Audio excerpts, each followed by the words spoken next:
Malam ini kita bakalan ngomongin tentang target market. Kemarin kan masih ada yang bingung-bingung ya tentang target market. Ya gimana sih caranya buat riset target market? Gimana caranya buat dapetin niche market yang profitable, profitnya tebal. Yang lainnya tolong dipanggil dong di Telegram biar semakin ramai.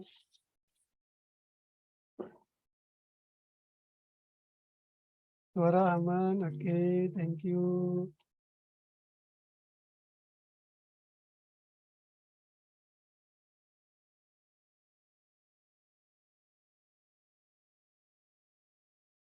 Kita langsung ini aja ya, ke mana nih, banyak banget.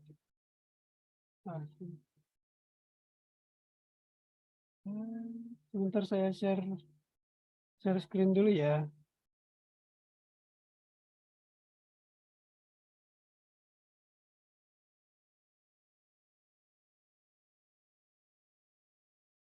Mana nih? Oke, Bismillahirrahmanirrahim.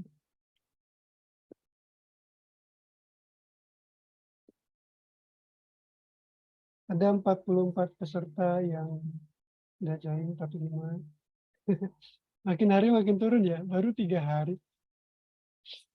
Tapi mudah-mudahan semangatnya masih menggebu-gebu ya. Hari ini juga saya lumayan bersemangat nih. Kalau kemarin kayaknya semangatnya sisa-sisa, jadi kurang maksimal kemarin. Oke, langsung aja. Jadi pada malam hari ini kita bakalan ngomongin target market. Yang pertama, mengenal target market.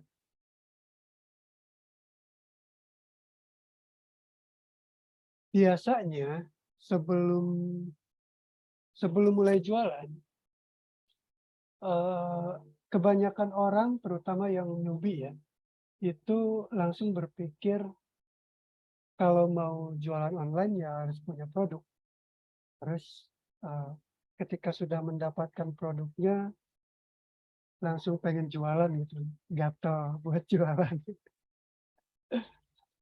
Sebenarnya nggak gitu ya, jangan sampai kayak gitu, jangan sampai apa ya, sosial media itu tempat kita untuk mencari engagement. Sebenarnya bukan diperuntukkan untuk jualan. Jadi pergunakan sosial media itu sebagaimana mestinya. Jangan cari market untuk produk Anda, tapi carilah produk untuk market Anda. Maksudnya gimana? Jadi maksudnya tuh yang paling gampang kalau kita mau berbisnis itu cari marketnya dulu. Jangan cari produknya dulu. Sebenarnya bisa dari produknya dulu. Tapi ketika kita cari marketnya dulu, itu produknya bisa bervariasi dan bisa lebih tepat sasaran. Contohnya, kalau kita misalkan di lingkungan kita ini ada masalah-masalah tertentu ya. Mungkin di lingkungan kita banyak penjual online, tapi nggak tahu caranya jualan di Instagram misalkan gitu kan. Nah itu adalah sebuah market. Ketika kita menemukan market seperti itu, kita bisa bikin jasa manajemen sosial media ataupun jasa iklan untuk mereka gitu. Jadi lebih tepat sasaran seperti itu. Dibanding kita mulai dari produk dulu. Kalau mulai dari produk dulu itu agak sulit karena terkadang ke tersandung sama ego kita sendiri, sama apa ya, misalkan produk ini nih cocoknya untuk market ini sebenarnya, market A gitu, tapi kita sreknya itu ke market B itu. Terkadang seperti itu, biasanya seperti itu kalau mulai dari produk.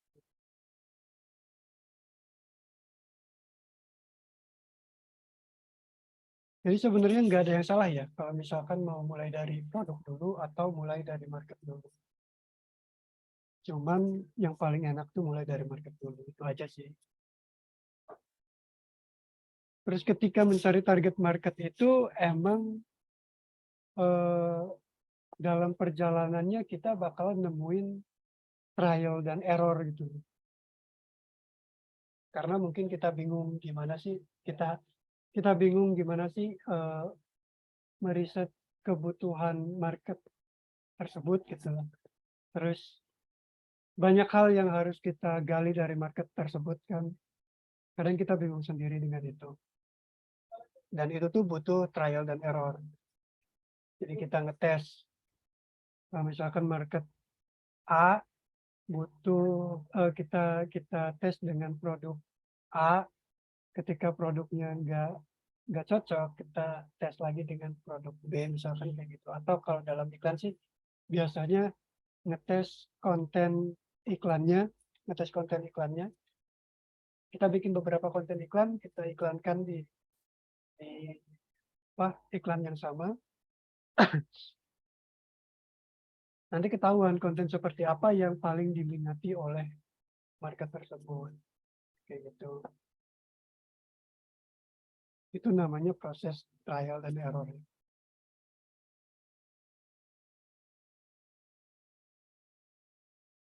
Terus apa sih market itu? Jadi definisi market itu simpelnya sih sebuah kelompok atau kumpulan orang-orang tertentu dengan minat yang spesifik. Misalkan pecinta kucing atau eh, fans sepak bola, itu kan market-market apa namanya? Itu kan sekumpulan orang dengan minat yang sama. Itu adalah market. Terus ada juga fans yang fanatik sama ini, fanatik sama iPhone. Terus ada yang fanatik sama Ayla, ada marketnya supir-supir, ada marketnya pecinta K-pop, anak motor, anak otomotif, anak santri, dan macam-macam banyak banget. Sebenarnya ini semua tuh disebut niche market ya. Jadi market yang lebih spesifik.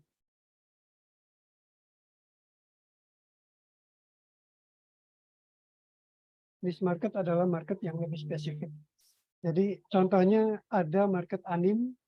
Nah di market anim itu ada beberapa market spesifik. Ada yang marketnya khusus One Piece, ada yang Naruto, ada yang apa ya, anim-anim sekarang tuh yang baru-baru. Nah, nah itu namanya niche market. Dan ketika kita jualan sama niche market itu, akan lebih mudah mencari kontennya, membuat konten untuk menarik perhatian mereka, itu akan lebih mudah. Target market adalah kunci utama dalam menjalankan bisnis. Ya, ini fundamental banget ya. Jadi jangan sampai kita salah salah memilih market. Ya sebenarnya nggak ada yang salah sih ketika kita memilih market. Cuman mungkin salahnya itu eh,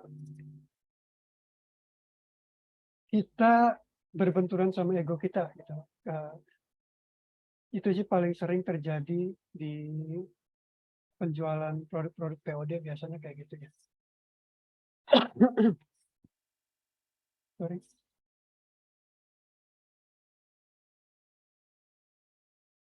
Terus ketika kita udah mengenal market kita dengan baik, niche market kita dengan lebih spesifik, itu kita bisa memahami angle iklan yang tepat untuk market tersebut.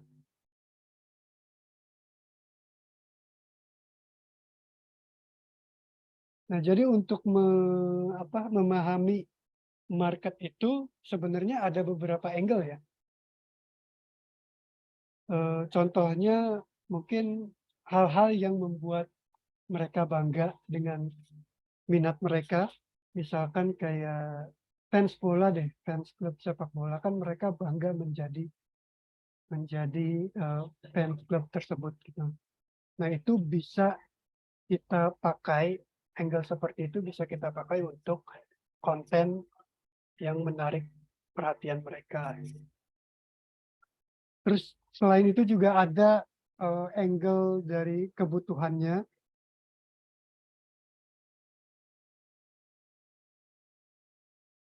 Ada angle dari kebutuhannya, misalkan kalau yang kebutuhan sih gampang ya, orang sakit kepala butuh obat sakit kepala gitu kan.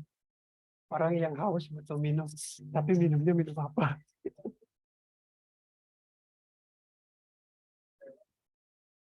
Terus ada juga angle, dari sudut pandang masalah. Jadi misalkan market itu punya masalah yang spesifik, yang tadi saya contohkan di awal ya, kayak kita di lingkungan kita ternyata banyak penjual online, tapi mereka nggak bisa, nge-manage sosial medianya. Nah, itu kan angle masalahnya dari situ. Berarti ketika kita mau membuat iklan, kita pakai angle itu untuk menarik perhatian mereka.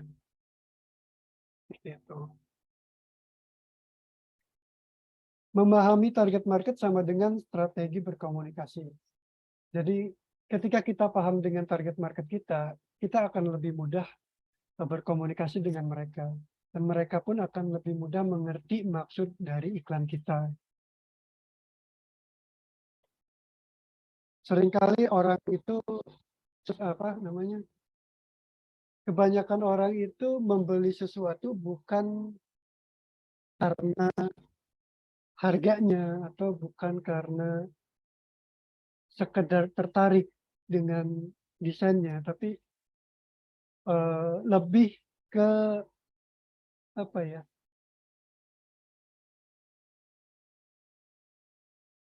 mereka paham produk kita itu menyelesaikan masalah, yang mereka alami pada saat itu. Nah, untuk membuat mereka paham dengan produk kita yang bisa menyelesaikan masalah mereka, itu prosesnya agak panjang ya. Itu ada funnel-nya tersendiri. Jadi kita nggak apa ya, kita nggak semerta-merta kita punya produk yang sebenarnya menyelesaikan masalah target market kita, tapi kenapa target market kita nggak mau beli gitu.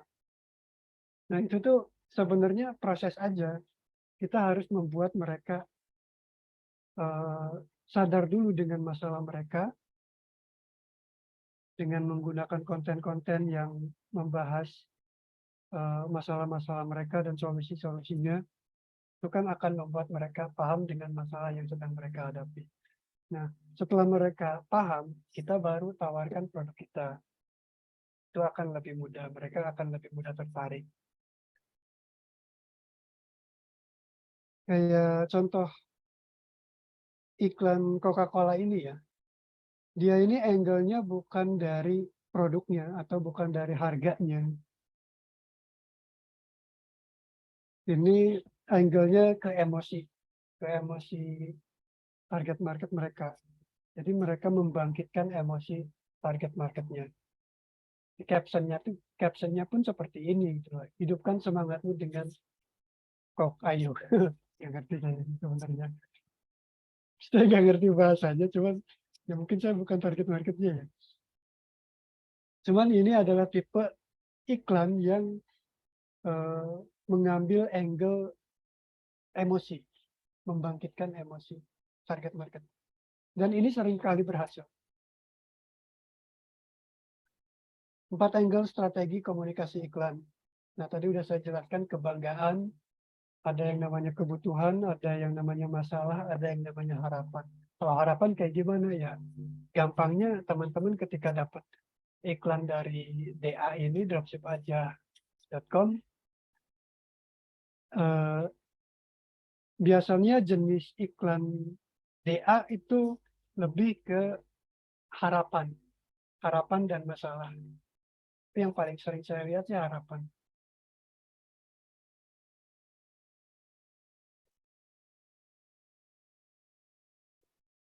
Satu kebanggaan, jika orang percaya mereka berbagi sebuah nilai dengan perusahaan, mereka akan loyal dengan brand tersebut. Nah, ini maksudnya ketika mereka eh, apa namanya bangga dengan perusahaannya, kita bisa ambil angle iklan dari kebanggaannya tersebut. Eh, contohnya kalau yang kebanggaan itu biasanya iklan-iklan untuk target market PNS atau corporate yang yang gitu-gitulah ya, yang kayak PNS lah paling gampang. Nah, ini ada contoh gambar konten yang menyukai budaya Jepang. Desain ya, contoh desainnya. Ini yang kedua, desain untuk orang-orang yang suka dengan otomotif. Nah, ini tuh dari kedua contoh ini, kita bisa ambil angle kebanggaan ya. Kebanggaan orang-orang yang punya motor Harley, kebanggaan orang-orang yang ketika eh, mereka menampilkan apa desain-desain budaya Jepang. Itu contoh angle-angle kebanggaan. Yang kedua, angle kebutuhan. Apa kebutuhan dan keinginan seseorang sebelum akhirnya membeli? Nah, ini kebutuhan itu bisa macam-macam ya. Jangan kira kebutuhan itu cuman produk-produk kayak tadi ya. Orang haus butuh minum, orang sakit kepala butuh obat sakit kepala, enggak cuma itu. Tapi produk print on demand pun ada kebutuhannya. Nah, ini contohnya kebutuhan seragam untuk acara Natal atau acara-acara tertentu, family gathering, reuni. Itu kan mereka pasti akan custom desainnya. Gitu. Kita bisa ambil market tersebut. Butuh kado khusus buat yang tersayang, pengen kasih kenang-kenangan. Nah, ini angle-angle kebutuhan tuh seperti ini ya contohnya. Yang ketiga adalah masalah.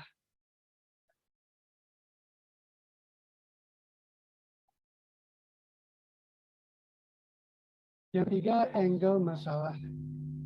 Jika kita mulai dari masalah, maka fokusnya ke solusi. Kayak tadi contohnya lingkungan yang banyak pebisnis online nggak bisa jualan di Instagram, iklan di Instagram atau mengelola sosial medianya. Nah, itu kan sebuah masalah dan kita fokusnya ke solusi. Jadi angle iklannya pun eh, kita bikin konten-konten yang menerangkan solusi dari masalah-masalah mereka. Ini contohnya produk iPhone, masalahnya produk mahal, butuh proteksi plus estetik. Solusinya ya casing seperti ini. Jadi apa namanya? iPhone itu kan produk mahal ya, otomatis butuh proteksi untuk orang-orang tertentu kan kayaknya gimana gitu ya kalau pegang HP nggak pakai uh, casing untuk melindungi HP-nya kayaknya sayang banget bisa kegores dan segala macam. Terus Di samping itu juga biasanya pengen mereka tuh tampil beda dengan casingnya. Nah ini jadilah produk seperti ini.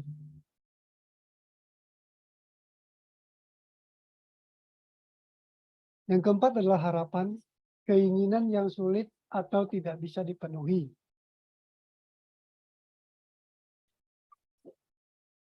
Bisa jadi harapan ini berupa keinginan yang sulit atau tidak bisa dipenuhi ya. Misalnya binatang kesayangan yang mati, bersama setiap hari sama orang tersayang, yang LDR lah. Terus untuk reminder, nah kita bisa bikin desain-desain yang menyelesaikan harapan tersebut, yang mewujudkan harapan tersebut. Kayak contohnya seperti ini, binatang-binatang kesayangan, kita cetak di casingnya. Ini dulu jujur ya, market binatang, market pet ini, market binatang peliharaan ini gila sih, demand-nya gila banget. Karena di situ ada harapan, ada apa namanya ya, kebanggaan, bahkan ada solusi juga.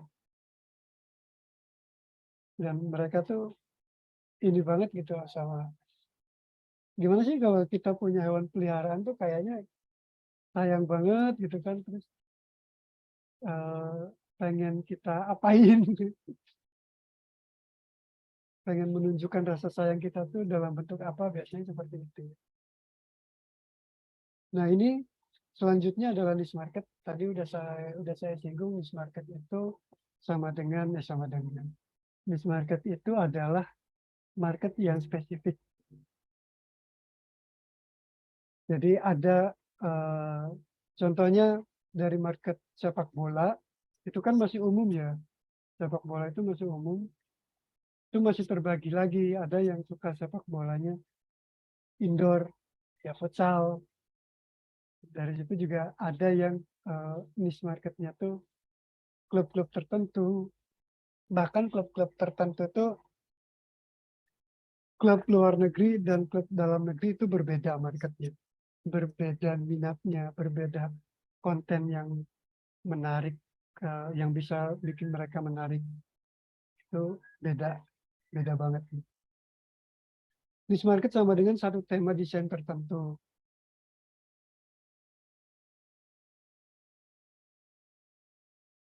Nah, uniknya produk custom ini menawarkan produk kepada orang-orang yang fanatik.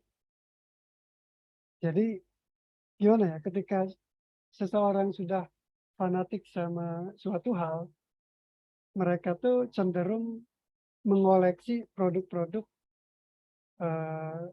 dari ininya gitu, apa namanya, sesuatu yang mereka idolakan, kayak gitu. Jadi emang produk custom ini demand-nya sangat tinggi dan sebenarnya sangat mudah untuk dijual. Terus selanjutnya riset niche market.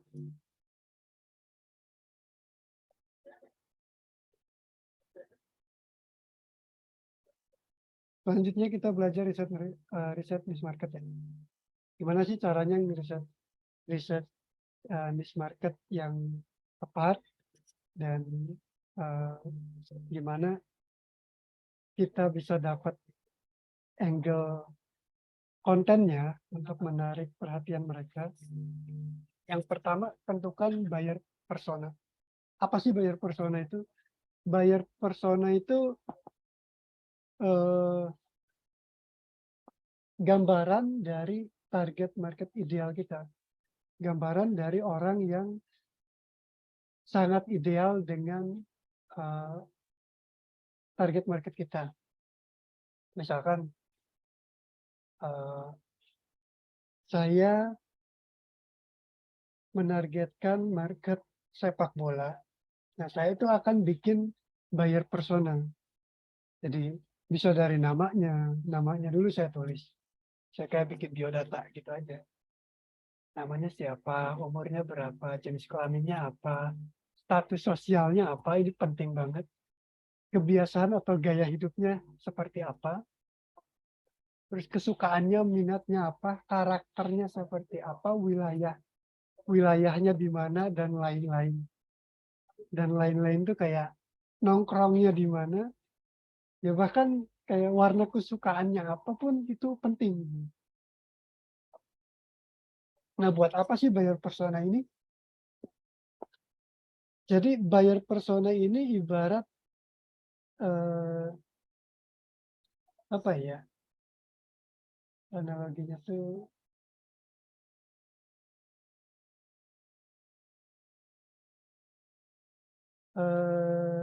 standarnya lah, standar gimana ya? Ya, pokoknya buyer persona ini sosok buyer yang akan tertarik dengan produk kita, sosok buyer yang akan langsung transfer ketika udah dikasih harga, sosok eh, orang yang akan suka dengan konten-konten kita, seperti itu. Nantinya ketika kita udah dapat perinciannya dari si buyer persona ini, kita bisa tahu iklannya harus kemana, kita bisa tahu bikin kontennya seperti apa, kita bisa tahu warna yang harus kita munculkan di Instagram kita itu warna apa, kita harus tahu bahasanya seperti apa, gitu kan. Kayak bahasa-bahasa anak, bahasa-bahasa fans sepak bola sama fans K-pop itu kan beda. Bahasa-bahasa fans anim tertentu pun bisa berbeda. Nanti itu bisa kita gunakan buat bikin captionnya dengan bahasa-bahasa mereka. Jadi akan terasa lebih dekat dengan mereka. Kedua, segmentasi market. Bagi market menjadi lebih spesifik tadi ya. Jadi jangan terlalu besar marketnya. Kita bikin market yang spesifik aja. Nah, ini contohnya gimana cara nge-breakdown target market ya. Misalkan kita mau menargetkan market olahraga. Nah, di olahraga itu ada apa aja? Ada sepak bola satu, kedua ada renang, ketiga sepeda gunung, ada dayung, ada futsal, lari dan lain-lain gitu kan. Terus dari situ pun kita harus bikin lagi subnisnya seperti apa. Kalau memang masih memungkinkan ya. Terkadang ada beberapa market yang ketika di breakdown itu ya udah, karena marketnya kalau dibikin subnisnya itu marketnya terlalu kecil. Ada market-market seperti itu. Olahraga mah lebih luas sih sebenarnya. Nah, subnisnya kita bikin subnisnya seperti uh, nama tim, pemain, seragam, nomor pemain, brand yang dipakai. Ini kayak kita fokus misalkan ke nama tim, berarti kita fokus ke market olahraga yang suka sepak bola, yang suka sama tim tertentu. Kalau pemain, ya tadi market olahraga suka sepak bola sama satu pemain aja. Nah, dari sini udah kelihatan kalau satu pemain aja pasti eh, cakupan marketnya tuh terlalu sempit. Jadi kemungkinan besar mungkin di awal-awal bakalan rame, tapi untuk jangka panjangnya akan sedikit kesulitan. Terus seragam, nomor pemain, nah ini udah sangat-sangat spesifik ya.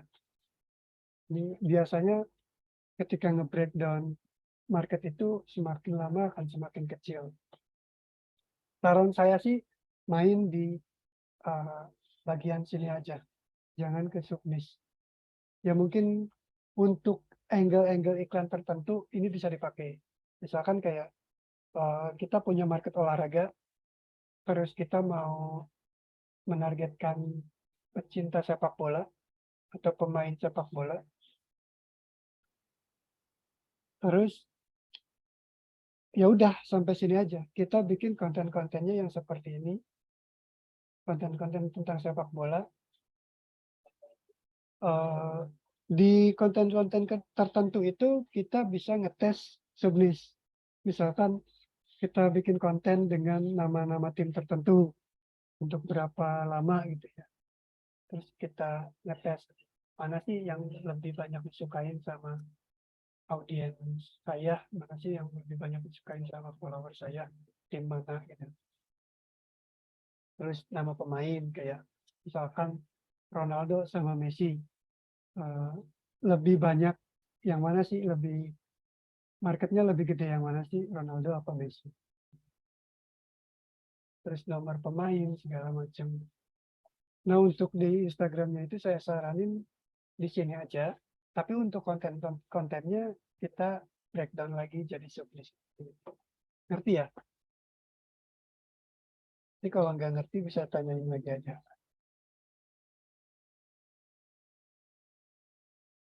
Selanjutnya pilih yang nyaman untuk digarap dan dikembangkan. Nah, kemarin itu banyak banget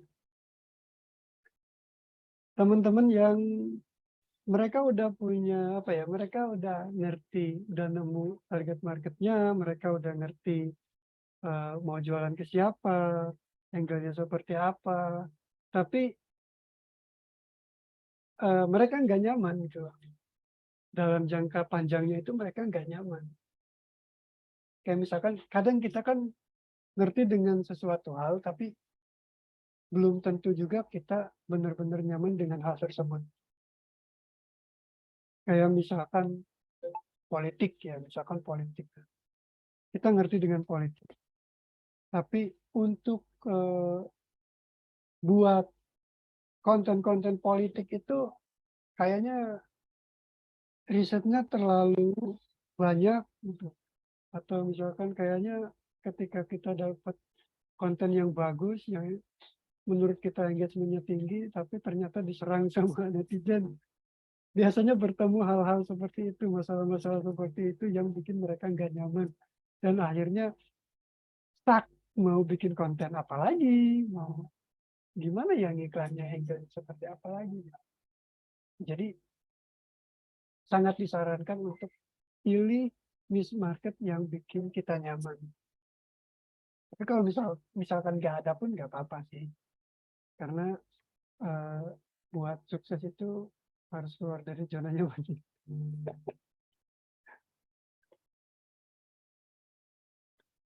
Gonta-ganti niche. Sering banget nih. Yang nyubi-nyubi apalagi. Sering banget ketika ngetes. Kadang gini ya, kadang-kadang yang nyubi itu mereka ngelihat temennya main jenis tertentu dan berhasil. Terus mereka gatel gitu, pengen seperti itu juga. Padahal belum tentu mereka nyaman dengan jenis tersebut. Terus gonta-ganti gitu loh. Terus ngelihat yang lain, oh kayaknya, nah dia di market ini bagus ya. Terus dia ngelihat konten-kontennya ini bisa saya bikin, terus ganti lagi ke sana. Nanti setelah dia stuck lagi dengan kontennya, diganti lagi misalnya. Itu jangan seperti itu. Itu bakalan bikin pusing sendiri. Saya pun pernah seperti itu di awal-awal sebelum ikut kelas mentoring. Dan akhirnya setelah ikut kelas mentoring, saya konsisten dengan short finish. Biarpun ketemu dengan masalah-masalah yang kayaknya stuck banget, mau bikin konten udah bingung banget gitu kan. Terus buat riset-risetnya kayaknya berat banget. Saya pernah ngalamin itu di niche anime. Padahal niche anime itu kan setiap minggu tuh selalu update, dan itu bisa dijadiin konten. Tapi ternyata saya sampai wah nggak tahu nih harus bikin konten seperti apa lagi. Tapi itu tetap saya jalanin. Itu tetap saya jalanin konsisten dan akhirnya membuahkan hasil. Akhirnya saya bisa bikin konten pet promote yang komennya ribuan, kayak gitu. Jadi itu adalah sebuah proses.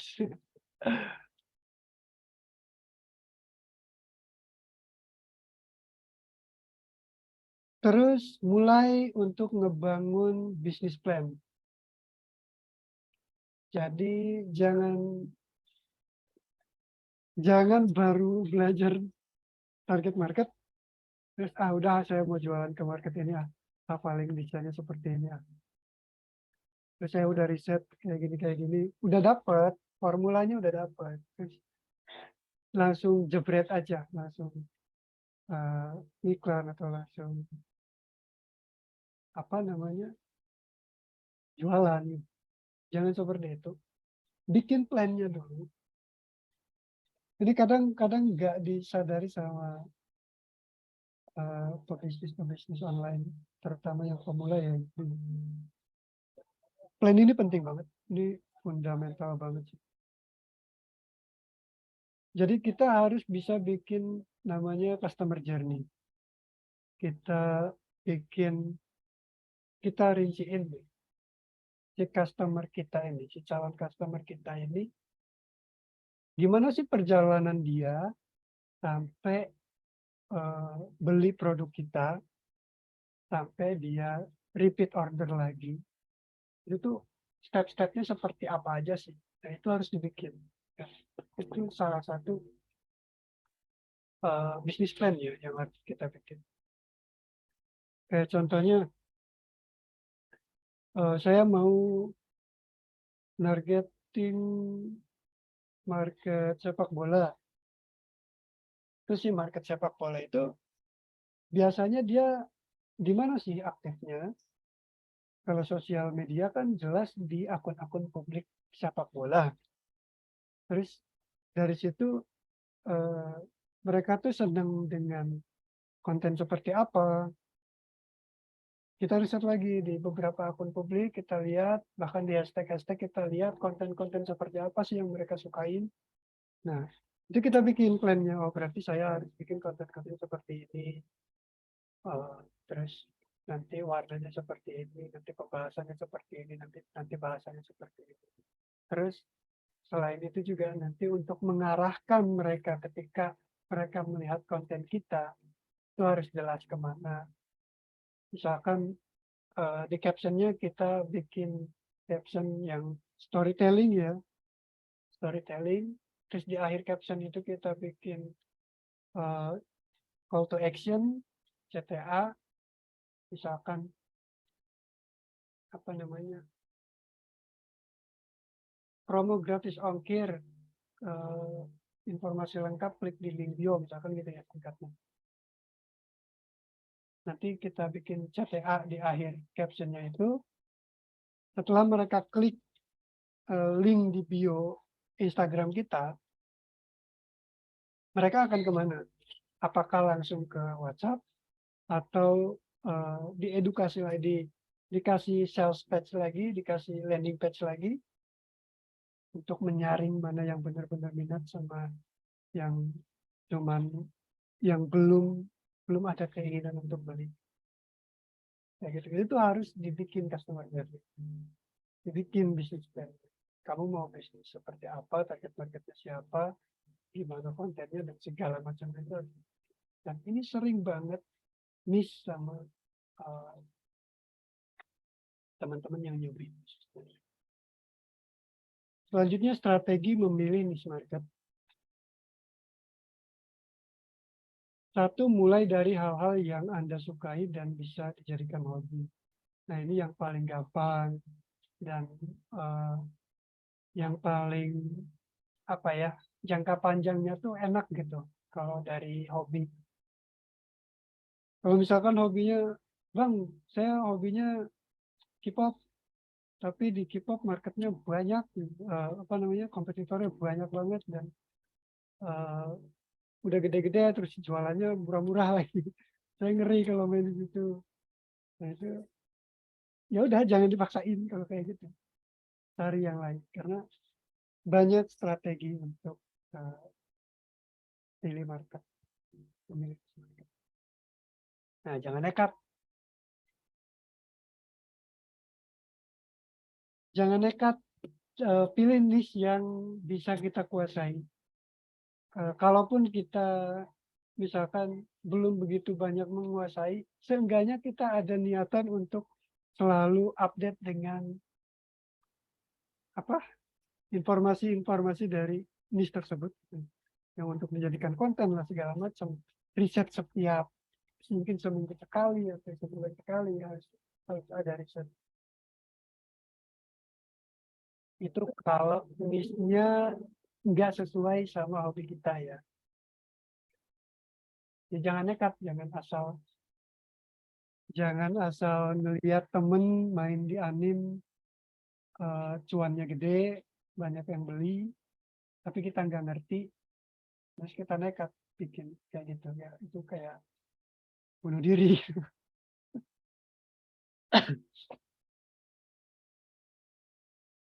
Nah, kedua dalami niche market yang sudah dipilih. Jadi tadi ya harus didalami.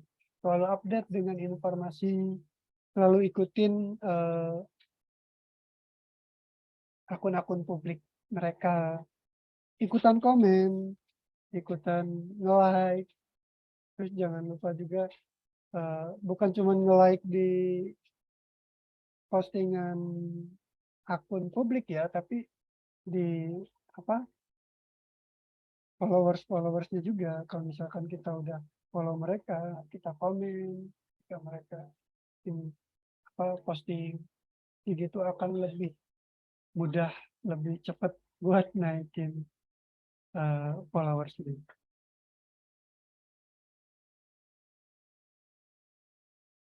Selanjutnya lakukan benchmarking. Bagaimana caranya? Kita akan bedah besok lah. Kok di bedah besok? Ya kan bedah besok. Oke.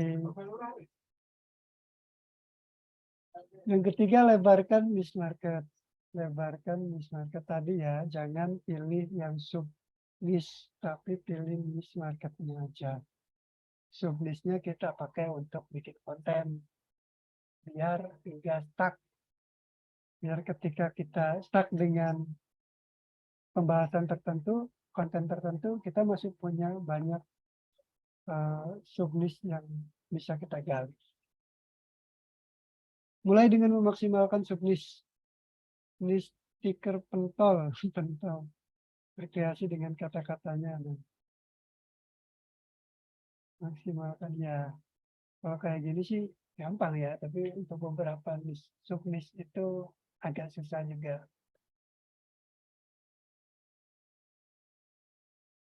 Karena Anda adalah pelaku bisnisnya, Anda sendiri yang harus melakukan riset. Ya, tanya dia, tanya dia, tanya dia, tanya dia, tanya dia, tanya dia, masa gua? Jangan tanya saya. Maksudnya karena kita pelaku bisnisnya, jadi jangan malas untuk riset, untuk selalu riset, untuk selalu update dengan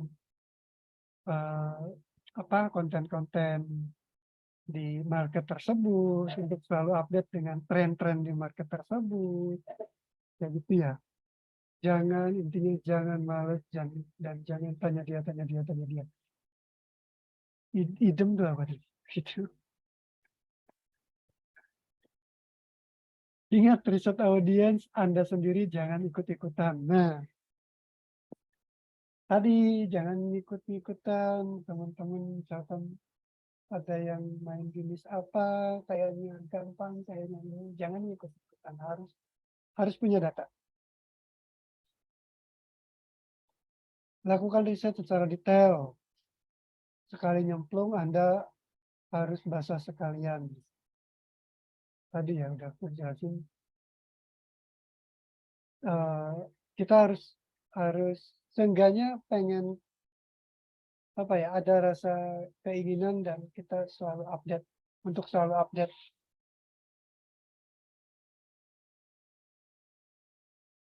Mulai dari nol, kosongkan gelas Anda. Oke. Ada proses yang harus dilewati. Nah, ingat ya, bisnis online itu nggak asal kita punya produk, kita udah tahu marketnya kemana, kita udah ngiklan. Kadang biarpun kita udah bikin customer journey, biarpun kita udah riset market dengan kayaknya udah detail banget gitu. Tapi terkadang kok hasilnya kurang bagus ya. Nah, itu adalah proses. Itu proses. Kalau kita emang mungkin ada apa namanya? Sebenarnya ada riset yang ketinggalan yang kita tanpa kita sadarin ketinggalan, atau misalkan tanpa kita sadarin ternyata kita melakukan kesalahan dari cara risetnya, atau ada hal-hal yang harusnya kita lakukan ternyata nggak bisa lakukan. Harus selalu apa lihat ke belakang lagi ya, kalau misalkan kita stuck, misalkan kita nggak tahu mau ngapain lagi, terus lihat lagi kemarin kita ngapain aja sih, terus lihat ke marketnya sekarang trennya seperti apa sih, dan apakah dari cara kita yang sebelumnya ada yang salah, atau mungkin ada yang kurang tepat, atau mungkin kayak yang pernah saya alami adalah trennya tiba-tiba berubah dan saya nggak sadar dengan itu.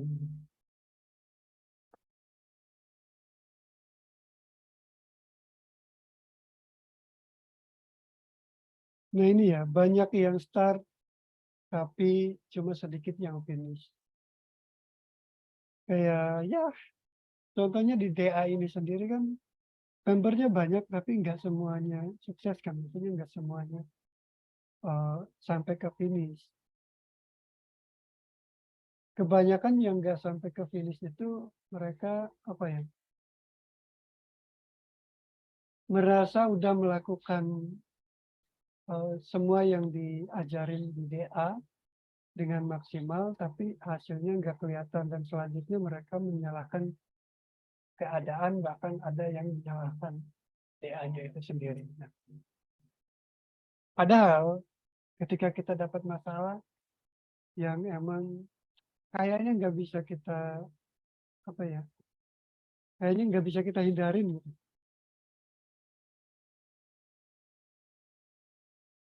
Ya nggak apa-apa, nikmatin aja dan jangan pernah berhenti gitu. Harus tetap konsisten, harus tetap yakin ketika kita emang udah melakukan riset dengan benar, udah selalu update dengan informasi, ya pede aja.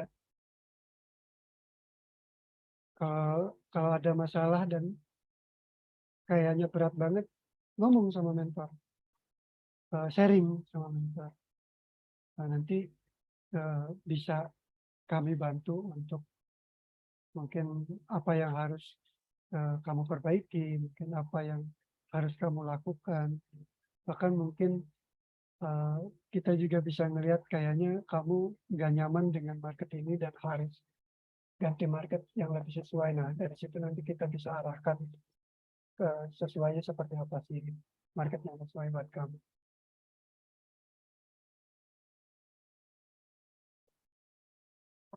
Si A yang jual kaos 250.000 per piece berhasil memenangkan persaingan pasar dan mengclosingkan banyak leads. Bukan si B yang jual 90.000. Maksudnya apa? Jualan itu bukan tentang harga, bukan tentang murah-murahan. Kalau mindset kita harga terus, akan selalu ada orang-orang yang jual produk yang sama dengan kita, tapi harganya lebih murah dari kita. Itu akan selalu ada. Jadi kalau kita kejar-kejaran pengennya jadi yang paling murah, yang paling murah, yang paling murah, itu capek, capek dan hasilnya pun nggak ada. Hasilnya pun ya sedikit lah, kalau pun ada sedikit. Jadi jangan fokus ke harga, jangan takut sama orang-orang yang jualan murah. Jujur ya, di bisnis yang saya pegang sekarang aja, margin saya itu 200%, bahkan bisa lebih. Bahkan untuk produk-produk tertentu itu sampai 400% saya ambil margin. Dan hasilnya gimana? Ya hasilnya seperti yang apa sempat saya bilang kemarin, yang kayaknya pernah di ini ke grup enggak ya? Pencapaian per bulannya sampai rata-rata 300 sampai 400, dan itu konsisten setiap bulan gitu. Apalagi pas bulan-bulan liburan tuh, wah udah selalu upload. Dan itu saya nggak fokus sama harga. Kalau fokus sama harga, masih banyak kompetitor saya yang jual 2 kali lebih murah dari modal saya maksudnya. Bahkan ada yang cuman apa ya, ngambil marginnya kecil banget. Pernah saya samperin, maksudnya pernah saya ajak ngobrol juga kan, kenapa kok jualannya di harga segitu? Saya datengin kompetitor, dan kita ngobrol, kita sharing. Dan ketika kita sharing tuh bukan saya mau ngajarin mereka gimana caranya jualan produk itu gitu, tapi lebih kayak uh, pengen tahu aja sih uh, mindset mereka itu seperti apa, dan dari situ saya bisa lebih pede untuk jual lebih mahal lagi kayak gitu. Jadi jangan fokus sama harga.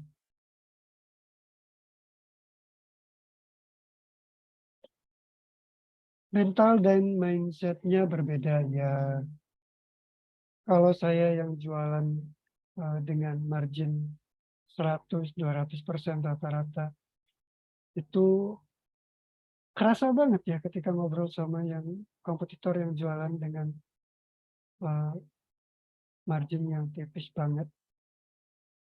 Kerasa banget beda mentalnya. Mereka itu selalu takut dengan yang namanya, selalu takut dengan kompetitor-kompetitor lain yang lebih murah dari mereka. Padahal mereka aja udah lebih murah dari saya gitu. Apa sih, gak ada berhentinya gitu loh, kan capek banget kalau kayak gitu. Terus ketika oh,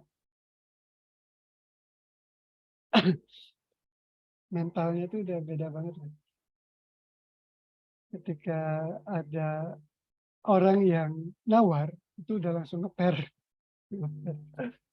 Udah langsung, nggak bisa ditawar lagi, udah harganya udah mepet. Belum barang reject. Itu kan kita harus tanggung jawab.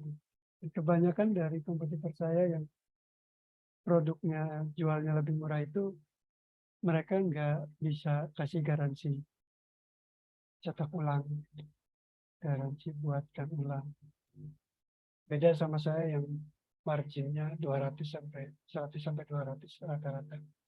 Itu sampai 200%. Jadi saya bisa 2 kali, 3 kali reject, bisa saya kasih ganti. Itu kan lebih bikin customer percaya ya.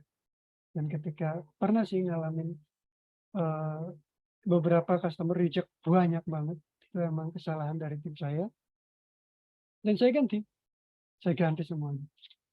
Itu yang nilainya udah jutaan gitu, saya ganti semuanya. Kenapa saya berani? Karena emang marginnya udah 2 kali lipat, udah 3 kali lipat, udah 100 sampai 200% margin. Nggak apa-apa lah, kalau untuk apa, garansi nggak apa-apa lah, saya dapat harga modal. Yang penting customernya makin percaya dengan saya, kayak gitu aja. Jadi besoknya dia bakalan pesan lagi. Apakah Anda pikir pembeli hanya mencari barang murah? Tidak, jelas tidak.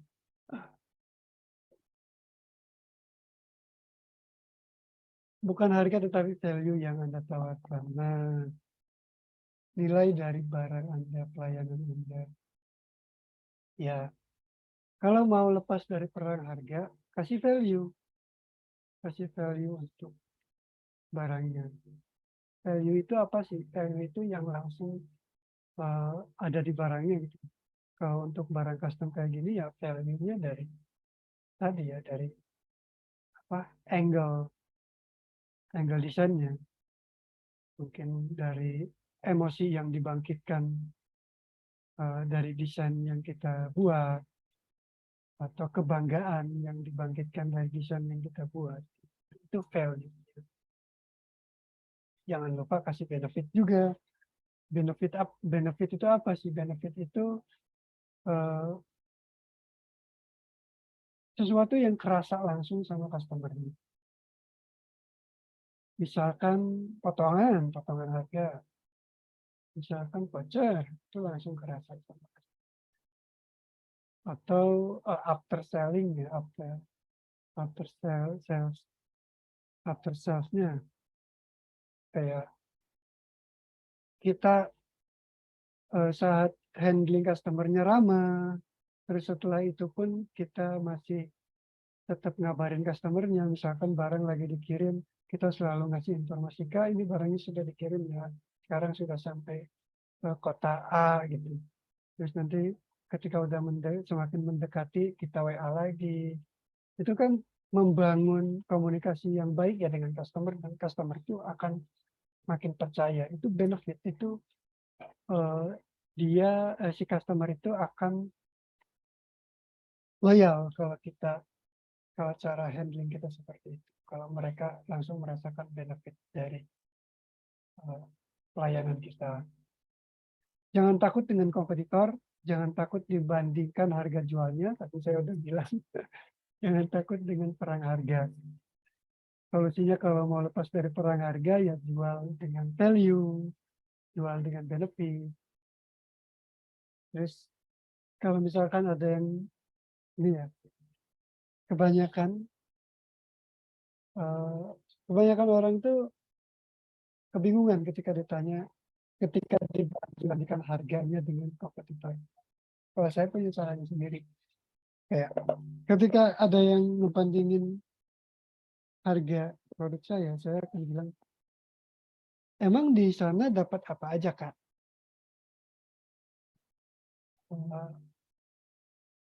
Nanti si customer-nya itu, saya ngejar untuk si customer-nya itu ngasih tahu apa aja sih yang ditawarkan sama kompetitor. Misalkan, oh di kompetitor tuh ya hampir sama. Ada misalkan seperti ini, uh, ada potongan harga, ada desainnya seperti ini, kayak gitu. Nanti dari situ kita bisa lihat, oh uh, kalau di sini, kalau di tempat saya itu bukan cuma seperti itu, Kak. Saya bisa ngasih lebih. Nah, kelebihannya itu ini yang nggak bisa dikasih sama kompetitor sih, sama si toko yang tadi Kakak sebutkan. Jadi yang kita jual itu bukan cuma produknya, tapi benefit benefit ini, value-nya ini, value-nya ini, seperti itu. Dengan seperti itu kan satu, customer juga lebih mengerti dengan apa sih yang kita jual tuh. Kedua, itu bisa bikin customer lebih apa ya, sadar lah kalau oh iya ya, kalau belinya di tempat ini tuh ternyata yang saya dapetin tuh lebih banyak, biarpun kayaknya gambarnya sama aja, atau barangnya sama aja tapi harganya lebih mahal, tapi saya lebih banyak dapat sesuatu, dapat benefitnya atau value-nya, saya lebih ngerti lagi, lebih dapat banyak. Itu salah satu cara untuk ngejawab ketika dibandingkan harganya dengan kompetitor.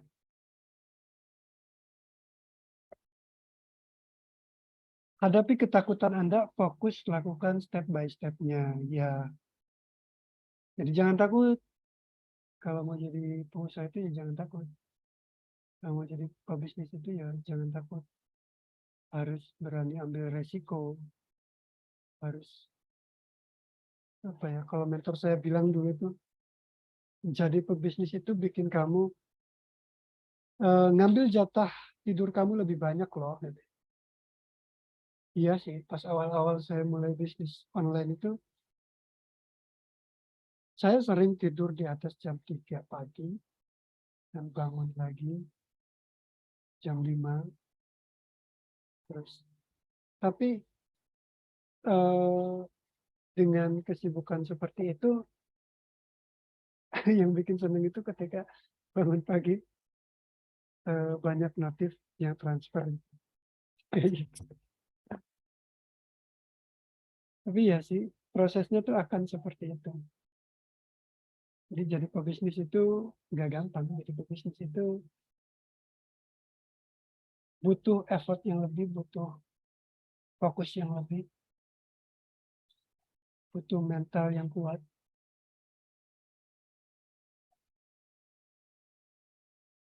Grow is pain. Ya, tumbuh itu menyakitkan. Prosesnya yang seperti itu. Sering loh, dulu saya terima customer itu sampai di atas jam 12 malam itu masih terima customer. Masih terima chat, karena saya nggak mau ketinggalan. Karena sayang aja kan rasanya udah ngiklan, masa nggak di handle. Seolah-olah seperti itu. Dan nggak apa-apa, itu ya prosesnya. Nikmatin aja. Toh hasilnya pun kerasa. Biarpun nggak semuanya closing, iya ada hasilnya di akhir bulan ada hasil. Ini saatnya Anda bangkit kembali bersama dropship aja ya. Teman-teman yang kemarin sempat jualannya terhenti, mungkin karena ada masalah-masalah tertentu yang bikin nggak melanjutkan lagi jualannya. Ayo bangkit lagi, kita mulai lagi. Jangan takut dengan kompetitor di luar sana, biarpun sebenarnya kompetitornya sekarang itu semakin sedikit, ya jangan fokus ke situ lah. Mau sedikit ya, mau banyak ya kompetitornya, yang penting fundamental bisnis. Ketika fundamental bisnis kita udah kuat, mau kompetitor seperti apapun, kita hajar aja gitu. Kita berani.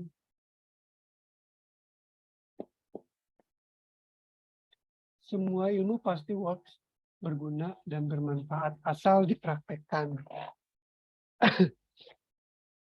Nah, sering teman-teman tuh ada yang udah belajar teknik A, teknik B, teknik C sampai teknik Z, tapi lupa buat dipraktekin atau bahkan praktekinnya sedikit-sedikit kayak gitu. Jadi jangan berhenti buat belajar, jangan berhenti.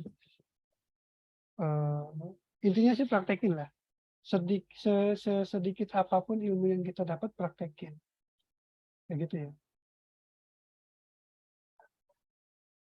Kegagalan hanyalah kesempatan untuk memulai lagi. Kali ini lebih cerdas. Ya, gagal itu cuman bagian dari proses ya. Cuman anak tangga keberhasilan aja.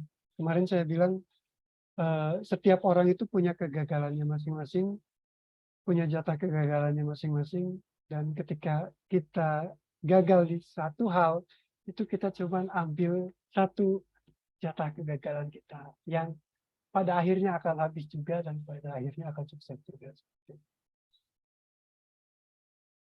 Dan tadi ketika gagal itu ya, kalau kita gagal dengan cara A, besoknya kita jangan pakai cara yang sama. Kita harus evaluasi dulu dari cara yang A itu, apa sih kesalahannya, apa sih yang bisa kita perbaikin, dan kita lakuin, kita mulai lagi dengan cara yang sudah kita perbaiki. Seperti itu. Udah selesai. Thank you udah selesai materi pada hari ini, materi malam ini. Mungkin teman-teman ada yang mau tanya-tanya bisa langsung open mic aja. Kayak kemarin ya, saya lebih seneng ngobrol sih daripada saya ngoceh sendirian kayak gini. Rasanya aneh aja. Apalagi kalau ada yang lewat tuh. Gimana?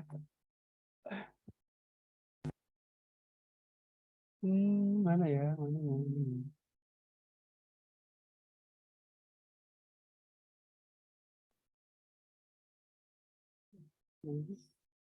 Mana sih caranya? Lupa saya. Bentar ya.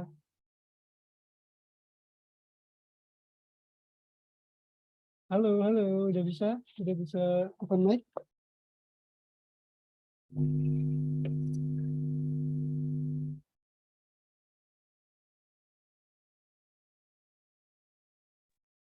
Halo guys, Halo, apa halo, udah bisa open mic?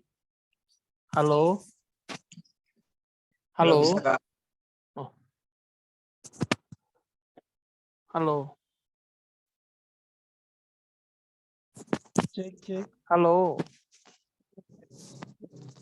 halo.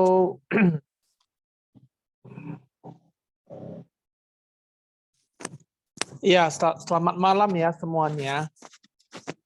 Ya, Boleh perkenalkan dong saya. open, open cam juga, biar enak gitu ngobrol sama gambar. Ini ada apa? Orang tua saya kan lagi istirahat, jadi memang lagi disarankan untuk tutup lampu kan. Jadi ini saya zoom pada saat lagi matiin lampu. Ada orang tua Mas saya Reza, lagi kalau istirahat sih. bola apakah masih works? Halo? Masih sih sebenarnya. Oh. Cuman kalau di bola itu agak susah bikin ininya ya, desainnya. Tapi kalau kita merasa bisa sih ya, sebenarnya masih bagus ya.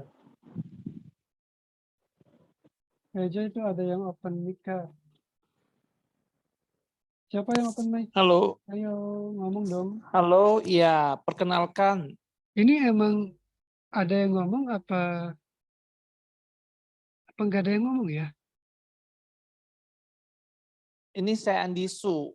Ada, tapi suaranya Oh, ya. apa Coba saya dong, ketik cek, aja? cek. Halo, halo. Suara saya kedengaran nggak? Halo. Kedengaran. Ada Ketik aja.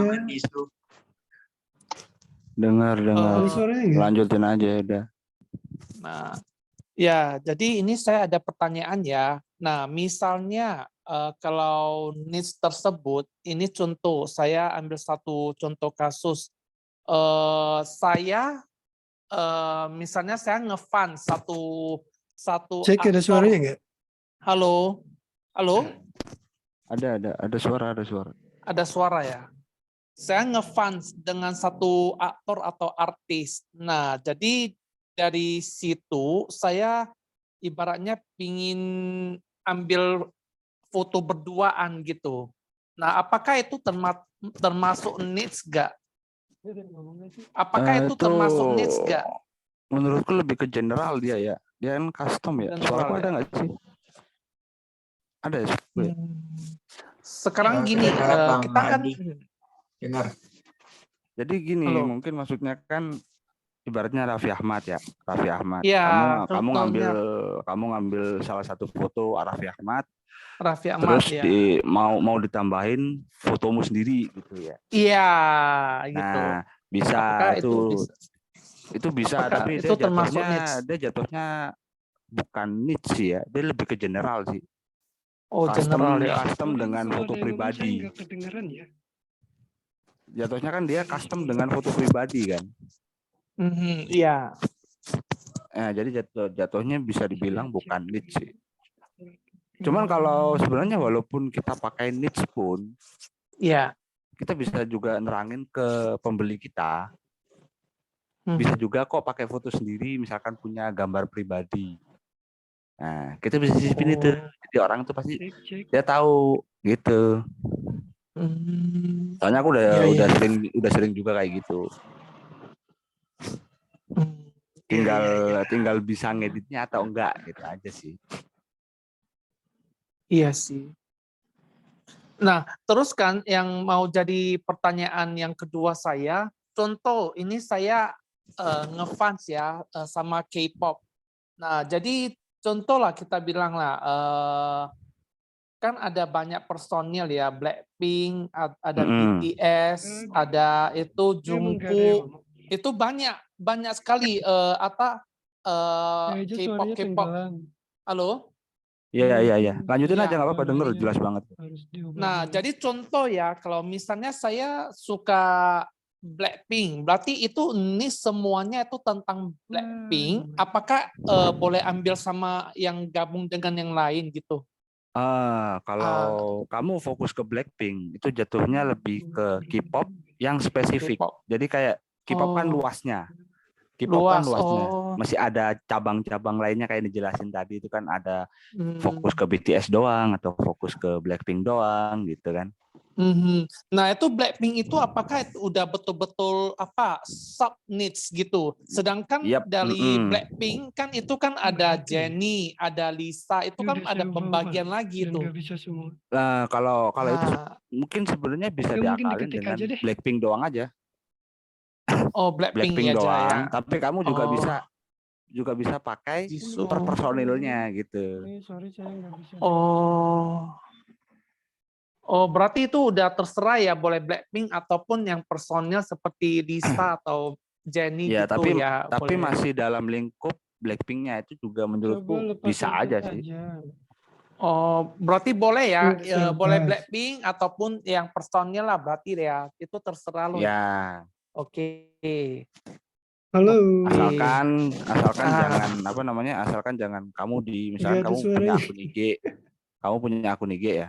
Terus akunmu tuh tadi ada. buat posting-posting soal Blackpink gitu kan. Terus kamu Ah, campur ke BTS gitu. Itu Oke, saya bacain aja oh. ya. apa namanya kayak kayak kurang Dari kurang mana, enak aja lah dilihat dari gitu. Walaupun Blackpink. sebenarnya nggak masalah juga. Mereka juga Pengen. pastinya penggemar BTS juga. Cuman nih kayaknya kayak Hmm. jadi nyasar aja lah gitu. Iya, iya, iya. Oh, berarti dengan kata lain kalau misalnya niche betul-betul Blackpink itu Pengen. semuanya tentang Blackpink ya. Itu nggak boleh campur Ya, dengan BTS apa nggak boleh. Oke, oke. ya sebaiknya sih Ya, jangan. ya. Jadi kamu cuman bikin konten-konten tentang all about Blackpink aja gitu. Ah, misalnya Blackpink, contoh ya, ini satu pertanyaan lagi. Nah, misalnya dalam personil salah satu Blackpink itu kan dia kan ada main film. Nah, dia ada main film dengan lawan mainnya, contoh ya. Terus dia foto di Oh, ini apalah kita gimana, bilang Kak? Google. Apakah itu bisa dijadikan niche juga? Contoh personilnya ini Blackpink, dia kan ada main film. Itu Mm-mm. apakah termasuk niche juga Ya Volume-nya udah full kok. selama itu Cuma masih nggak apa namanya? berkaitan dengan Blackpink ya? ininya. Selama itu masih mengandung Blackpink. unsur dari Blackpink, nggak masalah. Oh, Kan oh masih ya, ada oke. member personalnya kan. Iya, Mereka personalnya. jadi para fans Blackpink itu Hmm. mereka biar update juga info-info semua personil mereka gitu loh. Kan gambarannya Oh kayak ya, gitu. Contohnya ya. oke. Jadi nggak masalah sih kalau menurutku ya. Mhm. Oke, oke, Bang. Cuman biar narik narik traffic aja di engagement IG kamu aja sebenarnya. Mhm. Iya, iya. Oke. Berarti kalau misalnya nanti kalau kita kan ada buat Instagram nantinya.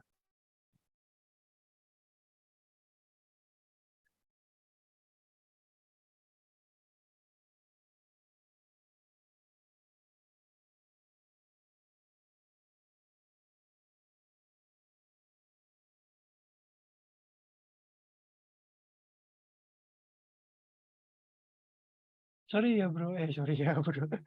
Sorry ya guys. Ini saya unmute dulu. Saya baca aja.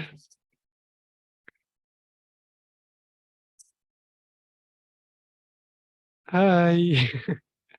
Ini kayaknya tadi saya install apa gitu ya. Sebelum di ini apa namanya?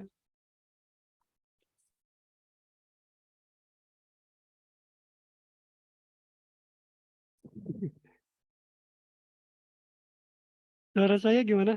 Masih ada?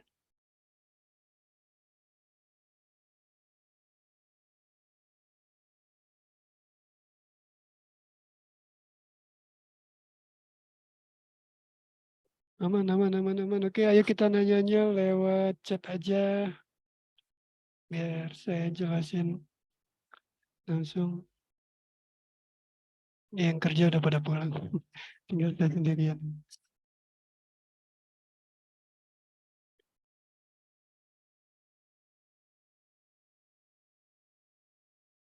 Bang, gimana cara buat customer journey? Mbak Rini, bikin customer journey itu pertama mulai dari kita bikin target marketnya dulu ya. Kita harus tahu mereka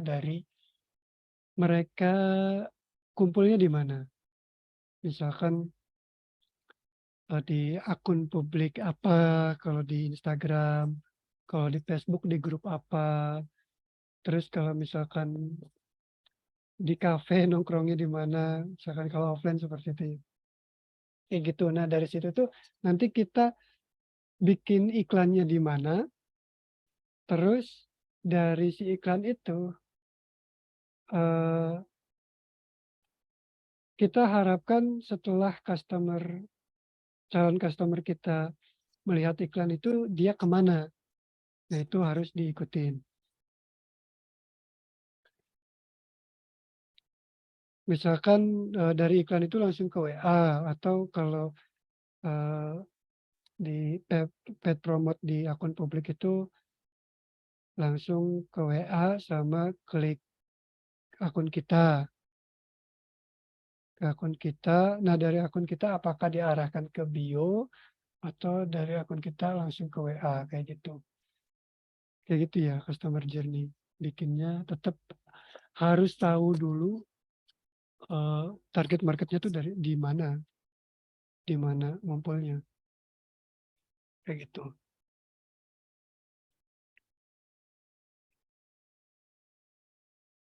Itu kan banyak ya bang customer. Jadi kita lihat satu-satu. Maksudnya gimana tuh? Maksudnya itu tuh customer journey itu secara global ya, secara umumnya target market kita akan kemana setelah melihat iklan kita. Enggak, yang pertama pada umumnya target market kita itu kumpulnya di mana. Nah, nanti kan kita iklan di sana.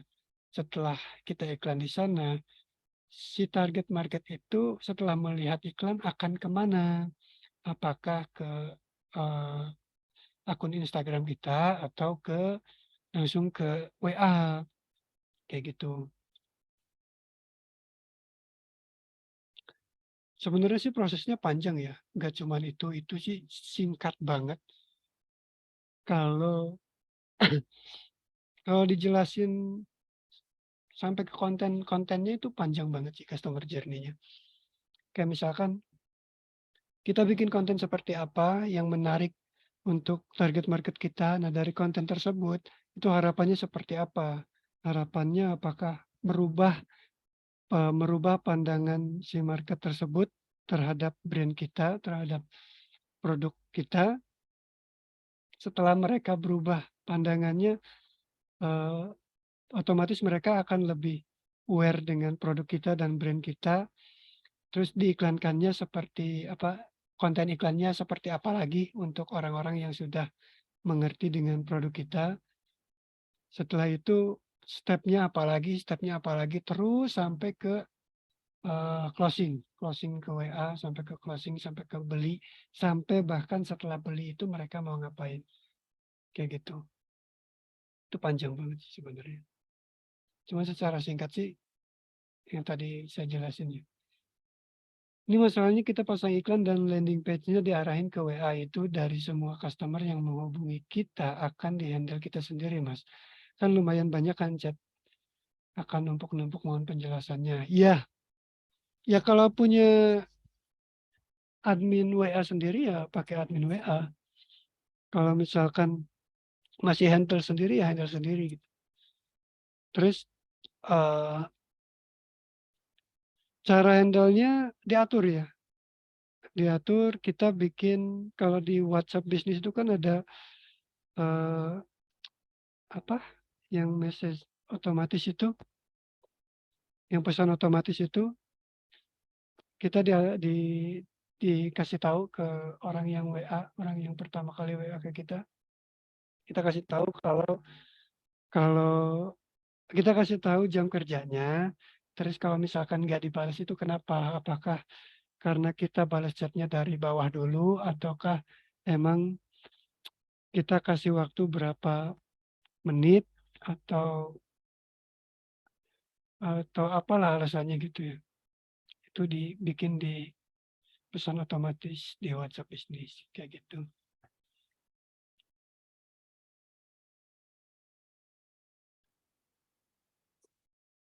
Iya, Bang, untuk link bio IG bagusnya ke WA atau LP, tapi tipe calon buyer seperti apa untuk langsung ke WA dan tipe calon buyer seperti apa yang perlu ke LP dulu. Terima kasih. Oke, Bang Ridwan ya. Eh, di link bio itu saya sih lebih sarankan landing page. Karena apa ya? Kita bisa nge-tracking mereka satu, terus kita bisa saring lagi, kita bisa filter lagi. Mereka nih benar-benar niat beli apa enggak, atau cuman mau tanya-tanya doang, kayak gitu. Terus tadi tipe tipe calon buyer seperti apa untuk langsung ke WA dan tipe calon buyer seperti apa yang perlu ke LP dulu. Yang langsung ke WA itu yang udah pernah beli di kita. Kalau saya sih biasanya kayak gitu. Yang udah pernah beli di kita langsung ke WA. Kalau yang baru beberapa kali lihat iklan kita ya landing page. Karena di sana tuh di landing page itu tempat kita memfilter kayak gitu. Bang, kalau admin custom bisakah pakai jasa admin seperti Kampung Marketer? Bisa deh kayaknya kalau emang menyediakan jasa admin. Bang, di kelas ini ada belajar landing page enggak? Kalau di kelas ini enggak ya Bang Wahyu. Cuma nanti mungkin akan saya share eh, pengenalannya. Akan saya share di luar materi intinya. Oh iya, buat informasi aja materi intinya itu ada 13, jadi 13 hari eh, ke depan. Kemarin udah 3 hari ya, berarti 10 hari ke depan itu kita masih ngebahas materi inti dari kelas ini. Selanjutnya, dari hari ke-14 sampai ke hari 42, itu saya bakalan bagi-bagi materi-materi yang di luar materi dasar. Kayak contohnya landing page, atau mungkin cara bikin copywriting yang bagus, cara bikin headline yang bagus, bahkan mungkin bisa saya ajarin desain juga. Jadi jangan ketika setelah selesai eh, materinya terus nggak aktif di grup ya. Saya harap sih masih tetap aktif sampai hari terakhir.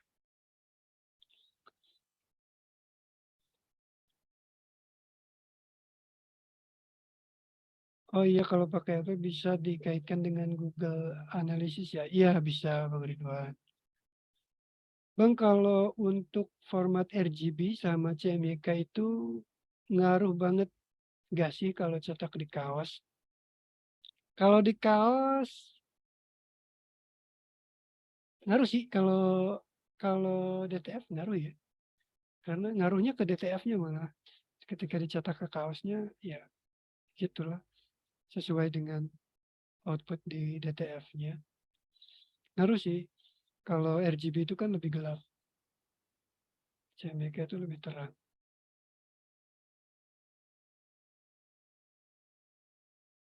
Soalnya edit cuma pakai HP, gak tahu cara ngubah dan set formatnya gimana. Di YouTube banyak, bisa kok, bisa. Di YouTube juga bisa. Tapi nggak masalah sih sebenarnya. Saya bingung cari niche yang sekiranya mereka mau dan mampu, boleh kasih saran pilihan niche dari mereka, dari kakak. Abang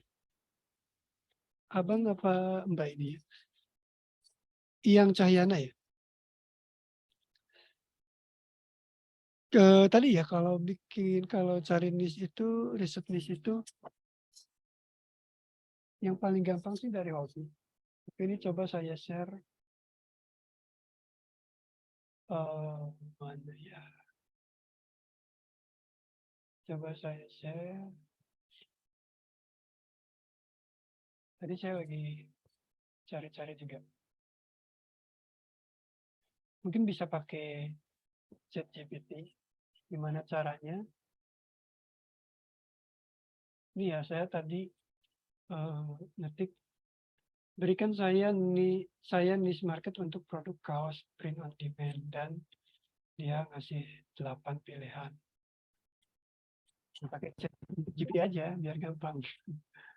Kalau kesulitan, dari sini mana yang paling mendekati sama minat kita. Misalkan saya mau ke pecinta hewan. Pecinta hewannya itu kucing. Nah, saya ketik lagi di sini, jelaskan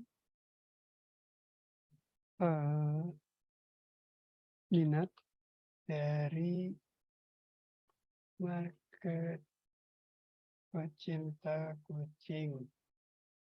Ini ya.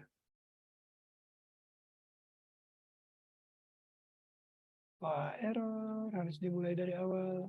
Mulai dari awal dulu. Langsung aja jelaskan minat dari pecinta kucing. Kucing. Nah, sebenarnya buat di ChatGPT ini kita harus pinter-pinter bikin pertanyaannya ya. Sebenarnya pertanyaan kayak gini tuh saya yakin hasilnya bakalan kurang memuaskan. Tapi kita coba aja. Nggak bisa. Gimana sih? Malu-maluin. Ya udahlah, intinya gitu ya. Bisa pakai ChatGPT buat riset market.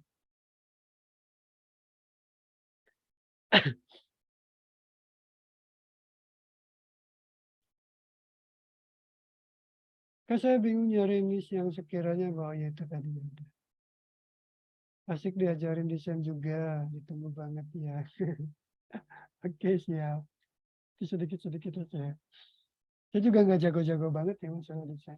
Cuman saya ngerti lah desain yang nggak ada desain yang bagus dan nggak ada desain yang jelek intinya.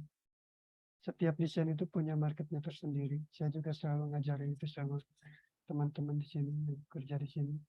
Saya bilang, kalau desain kamu jelek, dibilang jelek sama orang, itu bukan desainnya yang jelek, tapi orangnya yang gak sesuai. Ngerti gak sih maksudnya? Kayak ada orang yang suka desainnya tuh sesama market racing gitu misalkan. Ada yang suka desainnya tuh drag, ada yang suka desainnya tuh motocross, ada yang suka MotoGP, ada yang suka apa gitu, racing apa gitu kan. Dan setiap itu tuh beda-beda cara desainnya, tipe-tipe desainnya pun berbeda. Kayak yang road race itu biasanya ada gambar-gambar apa, bendera kayak gitu, bahkan ada yang kayak vektor-vektor apa gitu, kayak gitu. Jadi kalau misalkan ada yang bilang desainnya jelek, ya bukan desain yang jelek, karena nggak ada desain yang jelek dan nggak ada desain yang bagus. Yang ada itu desain yang sesuai sama target market. Sama kayak jualan juga. Bang, pertanyaan saya kelewat mana Mbak Vera? Boleh diketik lagi dong. Banyak banget nih ke atas.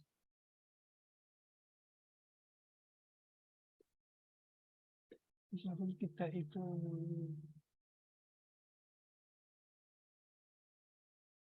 mana lagi ya? Kak bisa minta saran, oh iya Mbak Vera diketik lagi aja ya pertanyaannya. Atau mungkin nanti diketik, ditanyakan di grup aja biar bisa kejawab. Karena kalau buat Zoom ini kita terbatas sih waktunya sebenarnya. Sebenarnya jatahnya itu cuma sampai jam 9 loh. Sudah jam setengah 10. Enggak apa-apa, ini beberapa saya baca lagi ya. Nanti yang enggak kejawab pertanyaannya bisa ditanyakan di Telegram. Biar saya jawab di Telegram aja. Begitu ya. Kak bisa minta saran nih yang cocok untuk tema santri atau kumpulan ibu-ibu. Nah kalau ini saya nggak ngerti, kalau yang santri itu harus riset dulu sih ya. Jadi kalau misalkan langsung saya kasih saran dari sini, itu saya sendiri nggak yakin, saya harus riset dulu. Oh ya, sekedar info teman-teman yang kemarin nggak bisa ChatGPT itu karena kapasitasnya lagi penuh. Iya benar. Ini juga tadi saya coba lagi penuh. Untuk gambar, untuk POD apakah masih bisa cari di Google Image? Saran saya sih enggak ya. Mendingan ya untuk referensi boleh. Tapi kalau untuk dicetak ke kaos, bikin di Canva aja yang udah jelas. Rekomendasi jual kaosnya berapa Kak? Minimal untungnya 30.000 lah, itu paling minimal banget sih. Kalau bisa sih 50.000 atau 100.000 untungnya satu piece. Kalau ditanya berapa rekomendasi harganya. Karena beda-beda ya. Kalau kita ngomongin harga, bahkan di market yang sama harga tipe marketnya pun, tipe orang-orangnya pun berbeda. Bisa diklasifikasikan lagi. Iya Kak, cari openai.com terus diklik bagian blog terus gitu di arah lagi ya. Desain itu bagus, setidaknya ada di pembeli. Kadang kita desain bagus tapi pembeli suka, malah yang pembeli suka ternyata menurut kita biasa. Iya benar banget. Sering sih saya dapetin kayak gitu. Kadang saya desain udah lama-lama, udah bagus-bagus, ternyata customernya mintanya yang menurut saya kurang bagus. Untuk iklan yang organik apa efektif ya? Efektif kalau konsisten, tapi capek gitu aja. Kalau organik. Mas Eja, makasih ya untuk ilmunya, izin pamit dulu. Oke Mbak Rini, thank you. Malam ini ada PR tidak Bang? Ada tugas. Nanti saya share di Telegram ya. Oke, ini yang terakhir, malam ini ada PR tidak Bang? Kalau nggak ada mau izin pamit. Oke Mas Wahyu, semuanya thank you ya. Kita, karena ini udah setengah 10, hampir jam 10, jatahnya sebenarnya sampai jam 9. Kita selesaiin dulu Zoom meeting malam ini, besok kita lanjut lagi. Besok tuh ngebahas apa ya? Kalau nggak salah sih riset market, ke dalam riset market kalau nggak salah ya. Saya nggak bagiin di Telegram sengaja karena pengen bikin teman-teman tetap penasaran dan tetap ikut Zoom meeting. Sebelum-sebelumnya saya share materinya, saya share jadwalnya di grup tuh malah banyak yang menyepelekan. Ya, saya udah ngerti, saya udah ngerti ini. Kayak gitu sih. Jadi sengaja nggak saya share-nya langsung aja. Jadi mau nggak mau teman-teman harus ikut setiap hari. Oke, pertanyaan terakhir dari Bang Andreas. Kak mau nanya out of topic sedikit, oke. Menurut Kakak kalau kita mau scaling up, katakan mulai bentuk tim minimal admin gitu. Menurut Kakak di titik mana baik sini? Bentuk tim minimal. Kalau mau scale up, yang paling pertama di ini tuh desainer. Menurut saya sih, desainer buat bantuin kita, karena buat desain itu pusing dulu. Kalau emang mau bangun tim. Pertama desainer, terus kenapa admin itu nggak saya rekomendasiin, karena kita harus tahu dulu gimana caranya nge-closingin customer kita. Jadi kalau kita udah tahu, kita mendelegasikan pekerjaannya pun enak. Kalau desain kan kita nggak harus ngajarin orang desainnya desain. Kita rekrut dia karena dia bisa desain, bukan karena mau kita ajarin desain, kan gitu. Jadi paling kita kasih tahu, ini dibikinin saya desain yang seperti ini dong, yang mendepanin ini, mendepanin ini. Nanti dia biar bekerja sendiri. Kalau desainer seperti itu. Saran saya sih desainer. Oke, terima kasih teman-teman. Saya rasa cukup sekian dulu buat malam ini. Besok kita sambung lagi. Nanti ada tugas kedua ya. Nanti ada tugas 2. Nanti saya kirim di kameranya di sini. Nanti saya kirim di Telegram. Terima kasih buat semuanya. Selamat beristirahat. Sampai ketemu lagi besok jam 8 ya seperti biasa. Karena saya kosongnya jam 8, jam 7 tuh masih banyak. Biasanya masih di kantor kayak gini juga. Belum pulang. Makasih buat semuanya. Record nanti biasa akan dikirim.